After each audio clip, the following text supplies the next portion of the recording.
President Obama spent a lot of 2014 pushing to raise the minimum wage. He wasn't able to do it across the board, but he did sign an executive order doing it for federal contractors. In the wealthiest nation on earth, nobody who works full-time should have to live in poverty.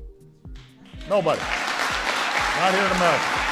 Raising the minimum wage is something that is broadly quite popular. Most people would like people to make more money. There are obviously issues with it, particularly as it relates to small business, but if you ask the public broadly, it is something that garners lots and lots of support. For the last few years, congressional Democrats have been saying, it's time to raise the minimum wage. They set a pretty lofty goal of getting the minimum wage increased to at least above $10 an hour. The Senate tried all year long. Congressional Democratic leaders, at least, were campaigning on a pledge to somehow make sure that the minimum wage could get raised. It would give a raise to 25 million hardworking Americans. It didn't happen. At a Labor Day speech in Milwaukee in September, President Obama slammed Republicans for not raising the wage. And Republicans in Congress love to say no.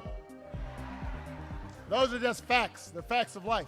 But on Election Day, he got a bit of a surprise, which is that states across the country actually raised the wage by ballot initiative. Raising the minimum wage speaks to income inequality, which is a very powerful issue for Democrats. It's a populist message, which is in fitting with sort of the anti-Wall Street populist sentiment. And now a majority of the country essentially lives in a situation where the state level minimum wage is higher than the federal minimum wage, which has caused some people in Washington to say, well, if the states are doing it, why should the federal government even bother?